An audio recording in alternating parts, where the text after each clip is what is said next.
네, 안녕하세요. 김현정 앵커 휴가 보냈습니다. 잘하셨습니다. 잘했어요?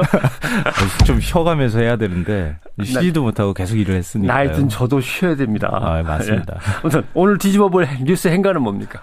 주말 사이 베를린에서 낭보가 날아들었죠. 예. 이 영화배우 김민희 씨의 베를린 국제영화제 여우주연상 수상 소식이었는데요. 이 홍상수 감독의 영화 밤의 해변에서 혼자에서 여배우 영희 역할을 맡았습니다. 근데 또 하필이면 유부남 영화 감독을 사랑하는 여배우 역할이어서 이게 또 더 큰 화제가 되고 있는데요. 이 김민희의 베를린 영화제 여우주연상 수상, 이 뉴스의 행간을 좀 살펴볼까 합니다. 네, 반가운 소식이죠. 세계적인 영화제에서 작품이 나름대로의 어떤 특별한 주목을 받는 경우는 있어도 연기상을 타는 게 쉬운 일이 아닌데 말이죠. 쉬운 일은 아니죠. 예. 그러니까 그동안에 우리나라에서 한 3번 정도 이렇게 이제 상을 받았는데요. 이게 많다고 해야 되나 적다고 해야 되나 사실 이게 좀 고민이던데 한국 영화의 위상이나 시장 규모 면으로 볼 때는 좀 적지 않은가 이런 생각이 좀 들어요. 예. 그러니까 첫 수상은 1987년이었는데요. 이때 저도 그냥 굉장히 기억이 많이 나는데 강수연 씨가 영화 씨바지로 베니스 영화제에서 여우주연상을 수상을 했었죠. 그렇죠. 예. 영화는 국내에서 큰 주목을 받지 못했는데 외국에서 또 상을 받았다고 해서 더 큰 주목을 받았었고요. 또 20년가량 굉장히 좀 잠잠하다가 2007년도에 전도연 씨가 칸 영화제에서 여우주연상을 받았습니다. 예. 이 영화 미량으로 받았기 때문에 굉장히 또 큰 화제가 됐었고요.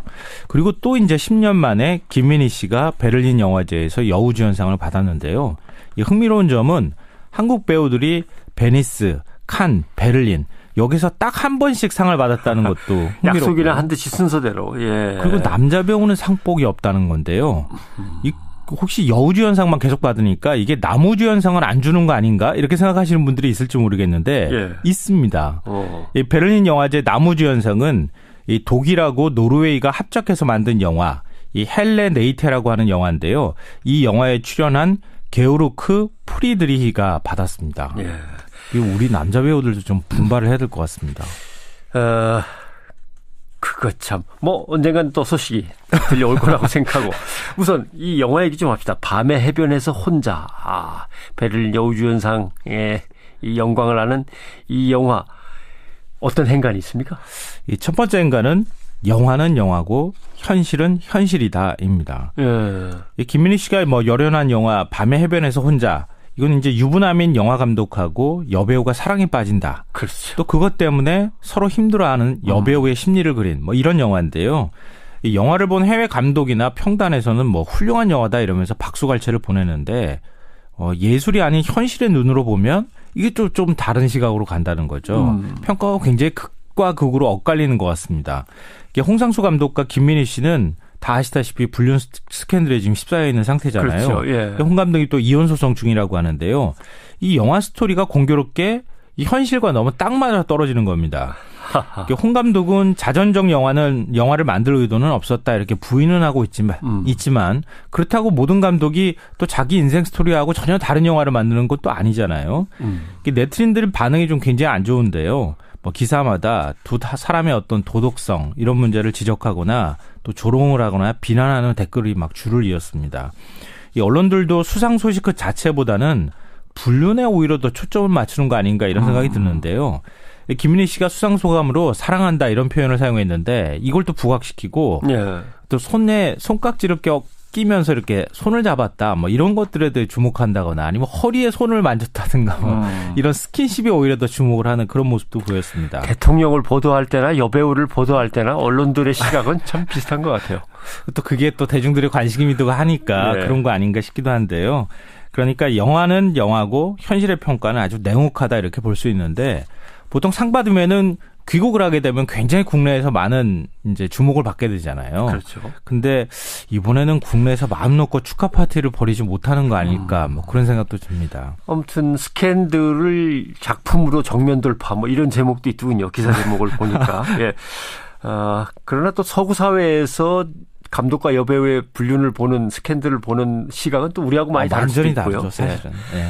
또 어떤 행간이 있겠습니까? 두 번째 행간은 해외 영화제에서 찬사받았다고 해서 흥행 보증 수표가 되는 건 아니다입니다. 아, 그렇죠. 네, 해외 영화제 수상작이라면 뭐 작품성은 인정받았다 이렇게 볼 수 있잖아요. 네. 그렇게 보면 국내에서 개봉하면 큰 흥행을 뭐 이룰 것이다 이렇게 생각을 하지만 그게 아닙니다.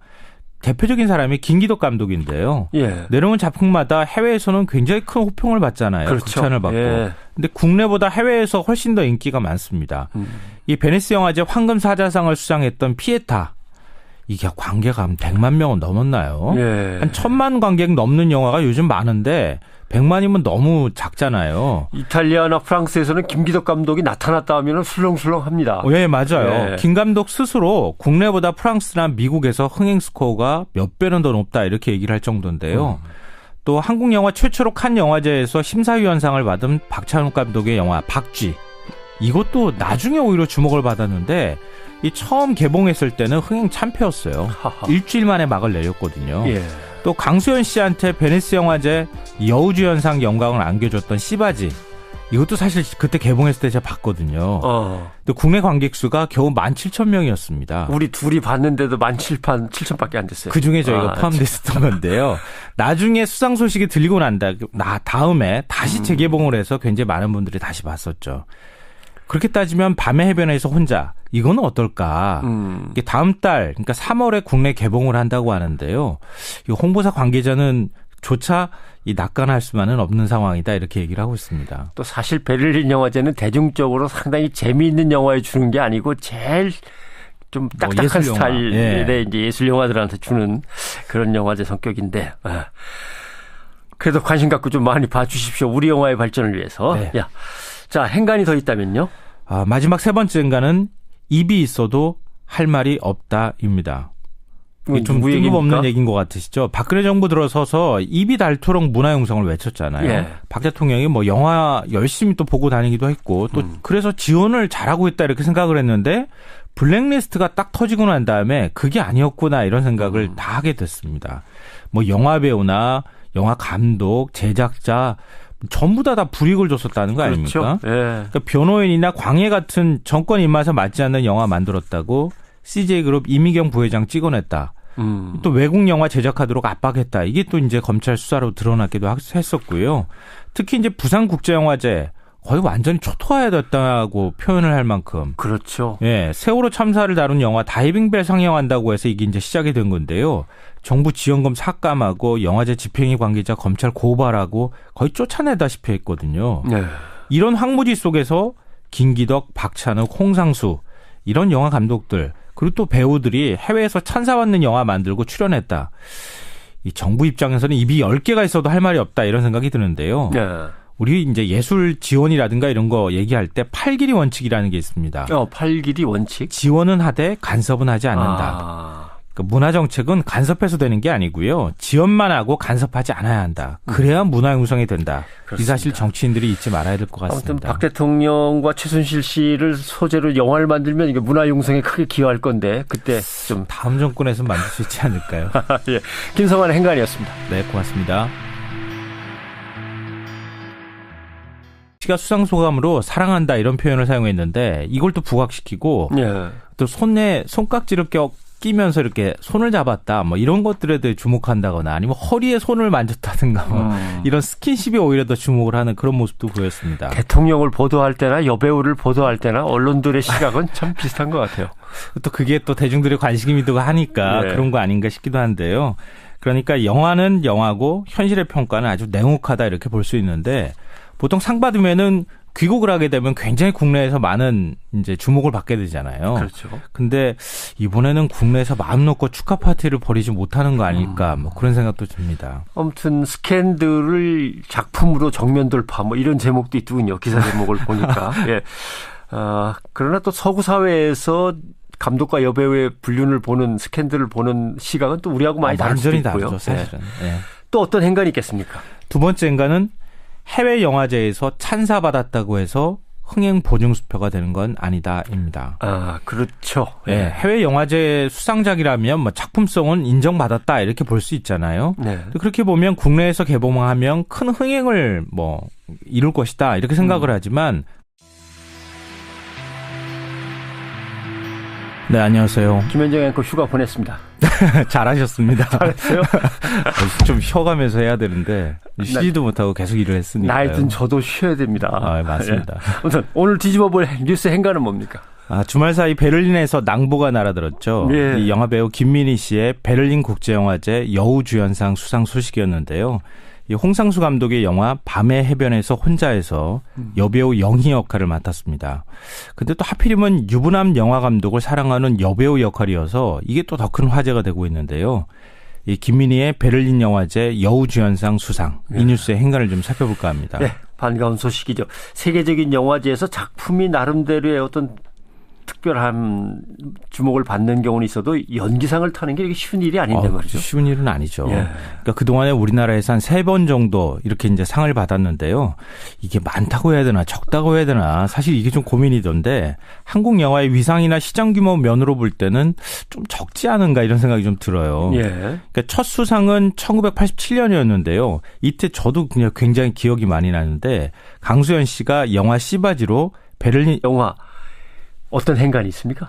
이 첫 번째 행간은 영화는 영화고 현실은 현실이다입니다. 예. 이 김민희 씨가 뭐 열연한 영화 밤의 해변에서 혼자 이건 이제 유부남인 영화 감독하고 여배우가 사랑에 빠진다. 그렇죠. 또 그것 때문에 서로 힘들어하는 여배우의 심리를 그린 뭐 이런 영화인데요.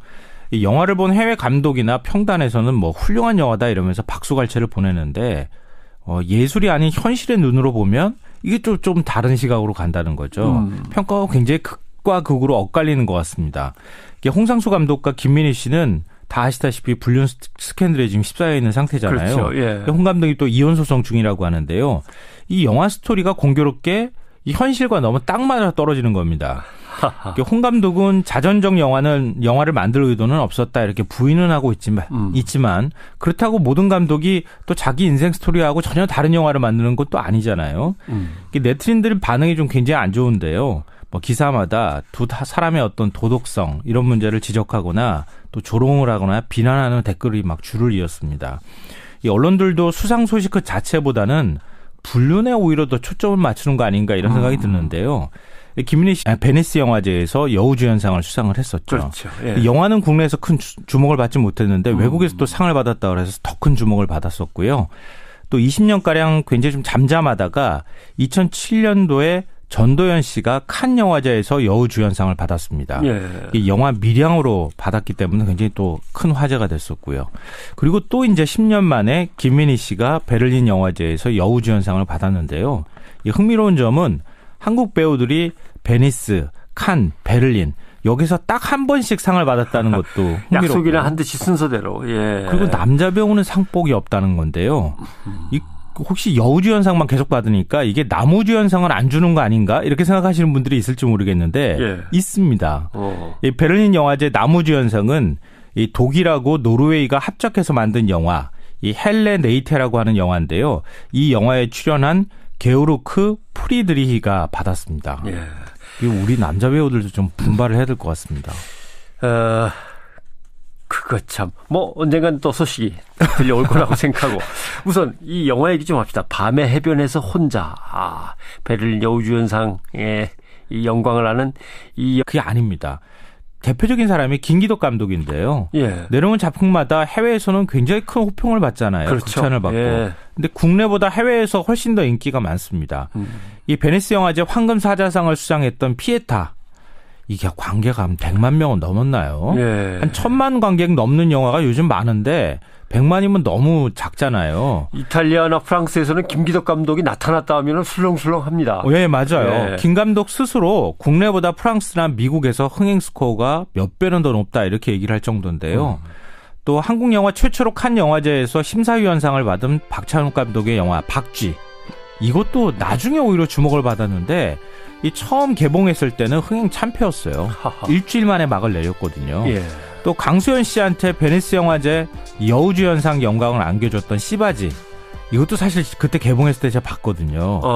또 국내 관객 수가 겨우 17,000명이었습니다. 우리 둘이 봤는데도 17,000밖에 안 됐어요. 그중에 저희가 포함됐었던 건데요. 나중에 수상 소식이 들리고 난 다음에 다시 재개봉을 해서 굉장히 많은 분들이 다시 봤었죠. 그렇게 따지면 밤의 해변에서 혼자 이거는 어떨까? 이게 다음 달 그러니까 3월